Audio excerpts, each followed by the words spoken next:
Welcome to next exam. आज है 26 जुलाई 2026 और 26 जुलाई 2026 से करंट अफेयर्स के जितने भी इम्पोर्टेंट क्वेश्चन बन सकते हैं सारे हम इस वीडियो में डिस्कस करेंगे और हर क्वेश्चन से रिलेटेड इम्पोर्टेंट फैक्ट भी मैं आपको बताऊंगा। तो आप पूरा वीडियो बहुत ध्यान से देखिए। लास्ट में मैं आपसे क्वेश्चन पूछूंगा, उसका आंसर आपको कमेंट बॉक्स में बताना है। तो चलिए स्टार्ट करते हैं। पहला क्वेश्चन है, कारगिल विजय दिवस कब मनाया गया है? तो ये 26 जुलाई को मनाया जाता है। तो इस क्वेश्चन का बी ऑप्शन सही है। कारगिल का युद्ध कब हुआ था? 1999 में। और 26 जुलाई 1999 को भारतीय सेना ने कारगिल के युद्ध में ऐतिहासिक जीत दर्ज की थी। तो जो हमारे वीर जवान थे उनके बलिदान को याद करने के लिए हर साल 26 जुलाई को कारगिल विजय दिवस मनाया जाता है। अच्छा, अभी 1 जुलाई को जीएसटी डे और नेशनल डॉक्टर्स डे मनाया गया। 2 जुलाई को विश्व खेल पत्रकार दिवस मनाया गया। 3 जुलाई को अंतर्राष्ट्रीय प्लास्टिक बैग मुक्त दिवस मनाया गया। 4 जुलाई को अंतर्राष्ट्रीय सहकारिता दिवस मनाया गया। ये इंपॉर्टेंट है। अच्छा, एक स्टूडेंट ने कमेंट किया कि सर जिस तरह आप एक डे से कई डे लिंक करके याद कराते थे वो फिर से स्टार्ट करो। बेटा वीडियो बहुत लंबा हो जाता है, इसलिए मैं कोशिश कर रहा हूँ कि वीडियो की लेंथ लिमिटेड रहे। अगर मैं लिंक करा के इसी तरह से और भी चीज़ें याद कराऊंगा तो वीडियो बहुत लंबा हो जाएगा। जैसे ये 4 जुलाई है तो 4 जुलाई से 4 से क्या याद आएगा? 4 जुलाई को तो ये अंतर्राष्ट्रीय सहकारिता दिवस हो गया। 4 तारीख से क्या याद आता है? 4 जनवरी को विश्व ब्रेल दिवस मनाया जाता है। जब भी आप 4 शब्द कहीं भी लिखा देखोगे, 4 अंक कहीं भी लिखा देखोगे, विश्व ब्रेल दिवस आपके माइंड में क्लिक करना चाहिए। 6 जुलाई को विश्व ग्रामीण विकास दिवस और विश्व जूनोसिस दिवस मनाया गया। 7 जुलाई को विश्व क्षमा दिवस, अंतर्राष्ट्रीय शांति और प्रेम दिवस, विश्व किस्वाहिली भाषा दिवस मनाया गया। और किस्वाहिली ये एक अफ्रीकन भाषा है। 9 जुलाई को राष्ट्रीय विद्यार्थी दिवस मनाया गया। 10 जुलाई को वैश्विक ऊर्जा स्वतंत्रता दिवस और राष्ट्रीय मत्स्य किसान दिवस मनाया गया। अब 10 तारीख से सबसे इम्पोर्टेंट पता है क्या है? 10 दिसंबर ह्यूमन राइट्स डे। क्या? 10 दिसंबर ह्यूमन राइट्स डे 10 तारीख से सबसे इम्पोर्टेंट है। अच्छा, 11 जुलाई को विश्व जनसंख्या दिवस मनाया गया। 12 जुलाई को विश्व पेपर बैग दिवस मनाया गया। 13 जुलाई को अंतर्राष्ट्रीय रॉक दिवस मनाया गया। 15 जुलाई को विश्व युवा कौशल दिवस मनाया गया। 16 जुलाई को कृत्रिम बुद्धिमत्ता प्रशंसा दिवस मनाया गया। 17 जुलाई को अंतर्राष्ट्रीय न्याय दिवस मनाया गया। 18 जुलाई को नेल्सन मंडेला अंतर्राष्ट्रीय दिवस मनाया गया। और 19 जुलाई को बैंक राष्ट्रीयकरण दिवस मनाया गया। ये जो 19 तारीख लिखा है ना, इससे 2 डे याद रखने हैं। एक तो 19 दिसंबर और एक 19 नवंबर। अब ये क्या है? 19 दिसंबर को गोवा मुक्ति दिवस मनाया जाता है और 19 नवंबर को विश्व शौचालय दिवस मनाया जाता है। ये लिंक करके याद करने का फ़ायदा है। अगर वीडियो की लेंथ को आप थोड़ा सा मैनेज कर लो तो मैं इतनी चीज़ें आपको लिंक करा के याद कराऊंगा, इतनी याद कराऊंगा कि आप भूलना चाहोगे तो भूल नहीं पाओगे। लेकिन बहुत सारे स्टूडेंट कमेंट करने लगते हैं सर वीडियो लंबा हो गया, इसलिए मैं कोशिश करता हूँ लिमिटेड टाइम का वीडियो रहे। अच्छा, 20 जुलाई को विश्व शतरंज दिवस मनाया गया। और 20 तारीख से पता है क्या याद आता है? पहले तो 20 मार्च फ्रेंच भाषा दिवस, फिर 20 अप्रैल चाइनीज भाषा दिवस। ये 2 इम्पोर्टेंट डे हैं 20 तारीख से। अच्छा, 22 जुलाई को राष्ट्रीय ध्वज दिवस, राष्ट्रीय ध्वज अंगीकरण दिवस मनाया गया। और 22 जुलाई को ही विश्व मस्तिष्क दिवस मनाया गया। और 22 तारीख से पता है क्या क्या इम्पोर्टेंट है? एक तो 22 मार्च याद रखो और दूसरा 22 अप्रैल याद रखो। 22 मार्च को क्या मनाया जाता है? विश्व जल दिवस। और 22 अप्रैल को क्या मनाया जाता है? वर्ल्ड अर्थ डे, विश्व पृथ्वी दिवस। अच्छा, 23 जुलाई को राष्ट्रीय प्रसारण दिवस मनाया गया। 24 जुलाई को राष्ट्रीय आयकर दिवस मनाया गया। और 25 जुलाई को विश्व आईवीएफ दिवस मनाया गया। तो जुलाई में अब तक इतने इम्पोर्टेंट डे मनाए गए हैं, ये आपको याद रखने हैं। और आज की इस वीडियो का हम टारगेट रखते हैं 10,000 लाइक का। तो अगर ये वीडियो आपको अच्छा लगता है, हेल्पफुल लगता है, तब आप इसे लाइक और शेयर जरूर किया करो। और मैं आपको बोलता हूँ डेली मॉर्निंग में उठकर सबसे पहले अपने लिए एक टारगेट फिक्स करो, चाहे छोटा सा ही टारगेट फिक्स करो, लेकिन डेली मॉर्निंग में उठकर सबसे पहले अपने लिए एक टारगेट फिक्स करो और फिर अपना पूरा दिन उस टारगेट को अचीव करने में लगा दो। आपकी लाइफ ऑटोमेटिकली अच्छी हो जाएगी। नेक्स्ट क्वेश्चन है, किस राज्य सरकार ने राज्य जल योजना 2047 का शुभारंभ किया? तो ये राजस्थान ने किया है। राजस्थान जल योजना 2047 का शुभारंभ अभी राजस्थान सरकार ने किया। तो उस क्वेश्चन का सी ऑप्शन सही है। अब राजस्थान ने किया है तो ये है मैप में राजस्थान। आपको पता है एरिया के अकॉर्डिंग ये देश का सबसे बड़ा राज्य है। राजस्थान की कैपिटल है जयपुर। राजस्थान की चीफ मिनिस्टर है भजन लाल शर्मा और राजस्थान के गवर्नर हैं हरेबाऊ किशन राव बागड़े। अच्छा, युवाओं को खेल और कौशल से जोड़ने के लिए राजस्थान के मुख्यमंत्री ने युवा सुयोग प्लेटफॉर्म लॉन्च किया। विश्व के सर्वश्रेष्ठ कला और सांस्कृतिक शहरों की सूची में भारतीय शहर जयपुर को 18वां स्थान मिला। मेसालिना बिश्नोई नामक छिपकली की एक नई प्रजाति की खोज राजस्थान में की गई। राजस्थान के चिकित्सा एवं स्वास्थ्य विभाग को दक्षिण पूर्व एशिया क्षेत्र के लिए WHO ने World No Tobacco Day award 2026 से सम्मानित किया। और गृह मंत्री अमित शाह ने बीकानेर के पास सांचू चौके पर प्रहरी सम्मेलन को संबोधित किया। अच्छा, राजस्थान में सरिस्का नेशनल पार्क है, रणथंभौर नेशनल पार्क है, केवलादेव घना पक्षी विहार है और मुकुंदरा हिल टाइगर रिजर्व है। नेक्स्ट क्वेश्चन है, भारत का 45वां वैश्विक धरोहर स्थल कौन बना है? तो ये सारनाथ बना है। और सारनाथ में क्या हुआ था? भगवान बुद्ध ने अपना पहला उपदेश दिया था। इसे धर्म चक्र प्रवर्तन कहते हैं। तो सारनाथ ये उत्तर प्रदेश में वाराणसी के पास है और अभी ये भारत का 45वां वैश्विक धरोहर स्थल बना है। तो उस क्वेश्चन का बी ऑप्शन सही। ये 45वां बना है। 44वां कौन सा बना था? मराठा सैन्य परिदृश्य, ये कहाँ पे है? महाराष्ट्र में है। और ये 43वां बना था चरायदेव मोईदाम, ये अहोम राजवंश की टेलेनुमा दफन प्रणाली है चरायदेव मोईदाम, ये कहाँ पे है? असम में। तो 43वां, 44वां और अब 45वां, ये 3 आप याद रखो। अच्छा, ये एक प्लेटफॉर्म है GPT सर के नाम से। ये नॉर्मल बुक्स को AI बुक में कन्वर्ट करता है और फिर उस बुक में आपको AI के सारे फीचर मिल जाते हैं। और सबसे बड़ी बात, बुक का कॉस्ट भी कम हो जाता है। सपोज किसी बुक का कॉस्ट 399 है, फिर भी ये बुक जब AI बुक में कन्वर्ट होगी तो इसकी कॉस्ट सिर्फ 99 रुपये होगी। तो यहाँ पे AI बुक की कॉस्ट फिक्स है 99 रुपये। आपको ये भी पे नहीं करना। आप इस QR कोड को स्कैन करके जब भी कोई AI बुक लोगे आपको 10% का डिस्काउंट और मिल जाएगा। नेक्स्ट क्वेश्चन है, हाल ही में पंचायती राज मंत्रालय का नया सचिव किसे नियुक्त किया गया है? तो विनीत जोशी को। ये हैं विनीत जोशी, इनको पंचायती राज मंत्रालय का नया सचिव नियुक्त किया गया। तो इस क्वेश्चन का सी ऑप्शन सही है। एक्चुअल में ये उच्च शिक्षा विभाग के सचिव थे। अभी जो आंदोलन चल रहा था उस वजह से इनको उच्च शिक्षा विभाग के सचिव के पद से हटाया गया। और उच्च शिक्षा विभाग के सचिव कौन बने हैं? नरेश पाल गंगवार और विनीत जोशी, जिनको शिक्षा विभाग से हटाया गया है, अब ये पंचायती राज मंत्रालय के नए सचिव बन गए हैं। अभी कैबिनेट की नियुक्ति समिति ने अनुराग जैन को नीति आयोग का मुख्य कार्यकारी अधिकारी नियुक्त करने की मंजूरी दी। NMDC के निदेशक वाणिज्यिक के रूप में विवेक निशांत नाथ को नियुक्त किया गया। राष्ट्रीय अल्पसंख्यक आयोग के अध्यक्ष के रूप में हरजीत सिंह ग्रेवाल को नियुक्त किया गया। अफगानिस्तान में संयुक्त राष्ट्र सहायता मिशन के नए प्रमुख के रूप में रवाब फातिमा को नियुक्त किया गया। पृथ्वी विज्ञान मंत्रालय के नए सचिव के रूप में डॉक्टर श्रीनिवास कुमार तम्बुला को नियुक्त किया गया। और ICC गवर्नेंस रिव्यू कमेटी का अध्यक्ष देवजीत सैकिया को नियुक्त किया गया। नेक्स्ट क्वेश्चन है, भारत के AI इनोवेशन इकोसिस्टम के लिए माइक्रोसॉफ्ट इंडिया ने किस IIT के साथ उन्नति AI 2.0 लॉन्च किया? तो ये IIT दिल्ली के साथ मिलकर लॉन्च किया। तो उस क्वेश्चन का डी ऑप्शन सही है। अब IIT की बात है तो अभी IIT मंडी ने देश का सबसे बड़ा लैंडस्लाइड वार्निंग सिस्टम बनाया है। जलवायु और भौगोलिक डाटा के आधार पर डेंगू के जोखिम का आकलन करने के लिए IIT खड़गपुर ने क्लाइमेट मॉडल विकसित किया।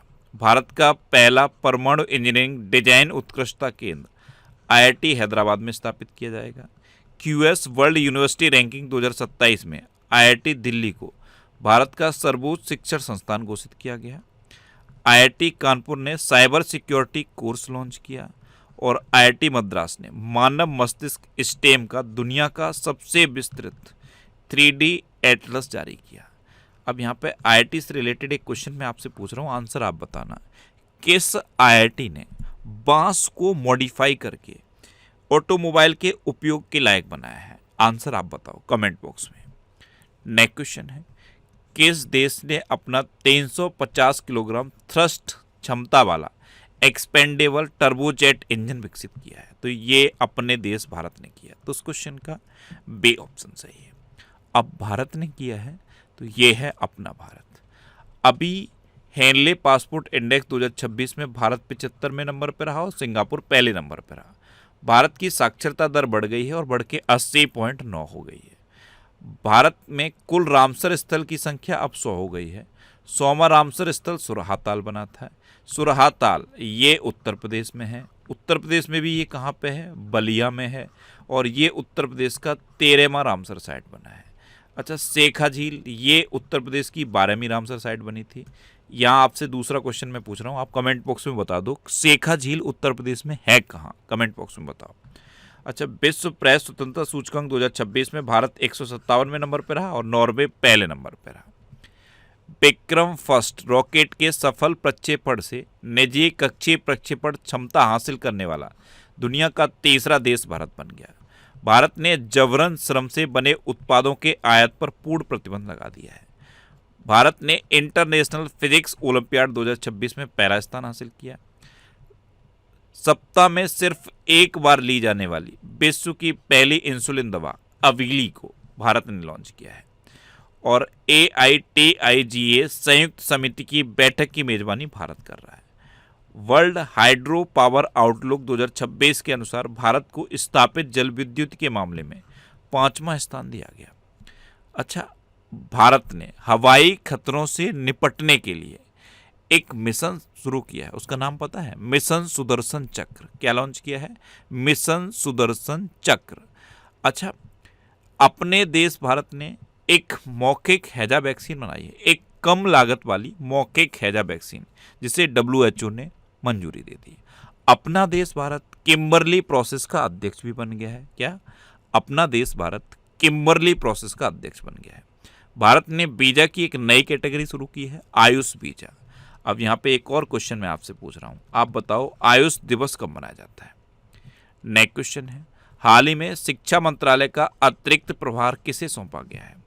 आपको पता है अभी तक शिक्षा मंत्री थे धर्मेंद्र प्रधान, उनके इस्तीफे के लिए लगातार धरना चल रहा था। अब फाइनली धर्मेंद्र प्रधान ने इस्तीफा दे दिया है और धर्मेंद्र प्रधान के इस्तीफा देने के बाद शिक्षा मंत्रालय का अतिरिक्त प्रभार प्रहलाद जोशी को सौंपा गया है। तो उस क्वेश्चन का सी ऑप्शन सही है। प्रहलाद जोशी अभी वर्तमान में उपभोक्ता मामलों के मंत्री हैं, खाद्य तथा सार्वजनिक वितरण के मंत्री हैं और नवीन एवं नवीकरणीय ऊर्जा मंत्रालय के भी ये मंत्री हैं। तो इन पर कई मंत्रालय हैं और अब इनको शिक्षा मंत्रालय का अतिरिक्त प्रभार भी दिया गया है। अच्छा, ये जून 2026 के टॉप 100 करंट अफेयर्स के क्वेश्चन का वीडियो है। ये वीडियो आपको यूट्यूब पर फैक्ट स्टडी चैनल पर मिल जाएगा। तो यूट्यूब पर फैक्ट स्टडी सर्च करके आप इस वीडियो को देख सकते हो। नेक्स्ट क्वेश्चन है, हाल ही में कहाँ पहला अंतर्राष्ट्रीय फिल्म फेस्टिवल 2026 आयोजित किया जाएगा? तो ये श्रीनगर में किया जाएगा। श्रीनगर में पहली बार अंतर्राष्ट्रीय फिल्म फेस्टिवल होगा। तो इस क्वेश्चन का सी ऑप्शन सही है। नेक्स्ट क्वेश्चन है, किस देश ने भीषण जंगल की आग फैलने के कारण राष्ट्रीय आपातकाल घोषित किया है? आपको पता है यूरोप में अभी जंगल की आग का बहुत प्रकोप है। इस वजह से स्पेन ने अभी राष्ट्रीय आपातकाल घोषित कर दिया है। तो इस क्वेश्चन का बी ऑप्शन सही है। अच्छा, इस क्वेश्चन को पढ़ के या इस क्वेश्चन को देख के या सुन के आपके माइंड में कोई क्वेश्चन क्लिक नहीं किया? एक हिंदी का क्वेश्चन आपके माइंड में क्लिक करना चाहिए। जंगल की आग को क्या कहते हैं? ये क्वेश्चन बहुत पूछा जाता है। 2 आग पूछी जाती है, पानी में लगने वाली आग को क्या कहते हैं और जंगल में लगने वाली आग को क्या कहते हैं। दोनों आपको याद रखने होते हैं। जंगल में लगने वाली आग को दावानल कहते हैं और पानी में लगने वाली आग को वड़वानल कहते हैं। दोनों याद रखो। अब स्पेन ने राष्ट्रीय आपातकाल घोषित किया है। तो ये है मैप में स्पेन। स्पेन की कैपिटल है मैड्रिड, स्पेन की करेंसी है यूरो और स्पेन के प्राइम मिनिस्टर हैं पेड्रो सांचेज। नेक्स्ट क्वेश्चन है, अभी T20 इंटरनेशनल अर्धशतक लगाने वाले सबसे युवा खिलाड़ी कौन बने हैं? तो ये वैभव सूर्यवंशी बन गए। तो इस क्वेश्चन का सी ऑप्शन सही है। अच्छा, अभी ICC ऑल ऑफ फेम में शामिल होने वाले 10वें भारतीय सौरभ गांगुली बने। वैभव सूर्यवंशी ने 15 साल 99 दिन की उम्र में अंतर्राष्ट्रीय क्रिकेट में डेब्यू किया। 200 T20 इंटरनेशनल मैच खेलने वाली दुनिया की पहली क्रिकेटर हरमनप्रीत कौर बन गई। महिला T20 अंतर्राष्ट्रीय क्रिकेट में सबसे ज़्यादा विकेट लेने वाली गेंदबाज दीप्ति शर्मा बनी। और IPL में 4000 रन बनाने वाले सबसे युवा भारतीय शुभमन गिल बने। अच्छा, ये करंट अफेयर्स की बुक है, इसका ये 14वां एडिशन है। 14वां एडिशन हिंदी और इंग्लिश दोनों लैंग्वेज में अवेलेबल है। इसके अलावा और भी ये बुक्स हैं। ये सारी बुक्स आपको आपके सिटी में मिलेंगी और सिटीज़ की लिस्ट मैंने यहाँ पे दे दी है। इस लिस्ट में आप अपने सिटी का नाम देखो और आपके सिटी के नाम के आगे जिस भी बुक शॉप का नाम दिया है आप उस पर कॉन्टैक्ट करो, आपको ये बुक्स मिल जाएंगी। वैसे ये बुक्स आपको अमेजन और फ्लिपकार्ट पे भी मिल जाएंगी, तो आप इनको ऑनलाइन भी ले सकते हो। नेक्स्ट क्वेश्चन है, कहाँ आधुनिकीकृत जन सेवा कनेक्ट डाकघर का उद्घाटन हुआ है? तो ये आंध्र प्रदेश के गुंटूर में हुआ है। तो इस क्वेश्चन का सी ऑप्शन सही है। नेक्स्ट क्वेश्चन है, वर्ल्ड जूनियर स्क्वैश चैंपियनशिप 2026 का खिताब किसने जीता? तो ये अनाहत सिंह ने जीता है। तो इस क्वेश्चन का बी ऑप्शन सही है। आपको पता है अब से 21 साल पहले, कब? अभी से 21 साल पहले यानी कि 2005 में, कब? 2005 में Jyotsna Chinappa world junior squash championship के फाइनल में पहुंची थी। उन्होंने जीता नहीं था और अब अनाहत सिंह ने रिकॉर्ड बना दिया है। इन्होंने वर्ल्ड जूनियर स्क्वैश चैंपियनशिप 2026 जीत लिया है।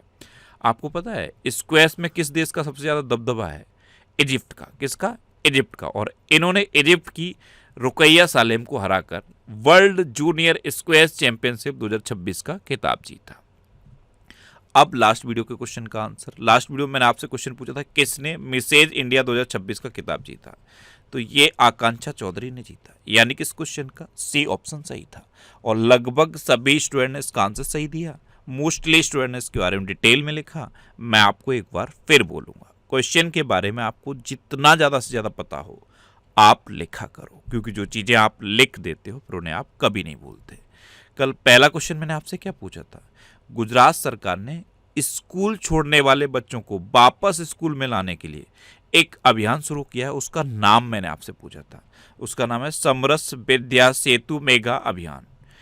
एक क्वेश्चन मैंने आपसे ये पूछा था कि दिल्ली के नए DGP बने हैं अनुराग कुमार। दिल्ली पुलिस के नए कमिश्नर पूछे थे, तो ये अनुराग कुमार बने हैं। एक क्वेश्चन मैंने आपसे ये पूछा था कि 19 नवंबर को क्या मनाया जाता है? तो ये विश्व शौचालय दिवस मनाया जाता है। और फाइनल क्वेश्चन का आंसर क्या था? आकांक्षा चौधरी। इसी तरह से जितने भी क्वेश्चन मैं आपसे पूछता हूँ आप उनका आंसर लिखा करो और कोशिश करो डिटेल में लिखने की। जितना डिटेल में आप लिखोगे उतना बेहतर चीज़ें आपको याद रहेंगी। अच्छा, ये नेक्स्ट एग्जाम का ऑफिशियल व्हाट्सएप चैनल है और ये टेलीग्राम चैनल है। टेलीग्राम पे मैं सारे PDF पोस्ट करता हूँ, तो अगर आपको करंट अफेयर्स के PDF डाउनलोड करने हैं तो इस टेलीग्राम चैनल को आप ज्वाइन कर लो। इसे आप इस QR कोड को स्कैन करके ज्वाइन कर सकते हो। अच्छा, ये करंट अफेयर्स के वीडियो हैं, ये वीकली करंट अफेयर्स के वीडियो हैं। ये वीडियो आपको फैक्ट स्टडी चैनल पे मिलेंगे। अब आपके लिए रिवीजन के क्वेश्चन। अभी पूर्व RBI governor Raghuram Rajan US federal reserve task force में नियुक्त हुए। भारत के पहले और सबसे गहरे भूतापी कुओं का संचालन लद्दाख में शुरू किया गया। कक्षा 1 से 12 तक AI को मुख्य विषय के तौर पर शामिल करने वाला भारत का पहला राज्य पंजाब बन गया है। उच्च शिक्षा विभाग का नया सचिव नरेश पाल गंगवार को नियुक्त किया गया। मेघालय में मिशन गोल्डन स्पाइस लॉन्च किया गया। गुजरात के ऊंझा जीरा और ऊंझा सौंफ को GI टैग मिला। दुनिया का सबसे बड़ा दही बनाने का प्लांट पश्चिम बंगाल में स्थापित किया जाएगा। जापान ओपन 2026 का खिताब PV सिंधु ने जीता। भारत के 99वें ग्रैंड मास्टर BS रथनबेल बने। अच्छा, सेर्गी कोरेत्स्की को यूक्रेन का नया प्रधानमंत्री नियुक्त किया गया। लॉर्ड्स क्रिकेट ग्राउंड में टेस्ट शतक लगाने वाली दुनिया की पहली महिला यस्तेका भाटिया बनी। आंध्र प्रदेश में मे भूमि मे हक्कू कार्यक्रम का शुभारंभ किया गया। 18 मीटर ड्राफ्ट क्षमता वाला भारत का दूसरा प्रमुख बंदरगाह कामराजार पोर्ट बना। IIT मंडी ने देश का सबसे बड़ा लैंडस्लाइड वार्निंग सिस्टम बनाया। जापानी माचा चाय का उत्पादन करने वाला भारत का पहला राज्य असम बना। पॉलिसी बाजार का ब्रांड एम्बेसडर अमिताभ बच्चन को नियुक्त किया गया। प्रतिष्ठित लोकमान्य तिलक राष्ट्रीय पुरस्कार ये अजीत डोभाल को दिया जाएगा। 14वें साउथ एशियन गेम्स का आयोजन पाकिस्तान में किया जाएगा। और विंबलडन टेनिस टूर्नामेंट में पुरुष सिंगल्स का खिताब जैनिक सिनर ने जीता। अब आपके लिए आज का क्वेश्चन है 23 में कॉमनवेल्थ गेम्स 2026 का उद्घाटन कहाँ किया गया है। 4 ऑप्शन दिए गए हैं, इनमें से आपको अपना आंसर बताना है। और इसके अलावा हम हमारे फेसबुक पेज पर previous year question daily post करते हैं, तो आप फेसबुक पर नेक्स्ट एग्जाम सर्च करके हमारा फेसबुक पेज ज्वाइन कर सकते हैं, क्योंकि प्रीवियस ईयर क्वेश्चन आपको बहुत हेल्प करते हैं। अगर आपको किसी क्वेश्चन में कोई डाउट होता है या आपको अपने करियर से रिलेटेड भी कोई प्रॉब्लम है, तो आप इंस्टाग्राम, फेसबुक और एक्स पर इंद्रेश आरसी सर्च करके आप मेरे साथ जुड़ सकते हैं और कोई भी डाउट, कोई भी confusion without any hesitation discuss कर सकते हैं। तो ये था आज का हमारा करंट अफेयर्स का वीडियो। आपको ये वीडियो कैसा लगा प्लीज़ कमेंट बॉक्स में ज़रूर बताना। और अगर अभी तक भी आपने हमारे इस चैनल को सब्सक्राइब नहीं किया है तो इसे आप सब्सक्राइब कर लीजिए। आपको इस चैनल से निश्चित ही मदद मिलेगी। जब भी आपसे सब खबर रहेंगे तो बराबर में एक बेल आइकन बन के आएगा, आप उस बेल आइकन पर जरूर क्लिक कर लें, जिससे कि आपको डेली मॉर्निंग में करंट अफेयर्स की वीडियो मिलती रहे। Next exam always with you. Thanks for watching.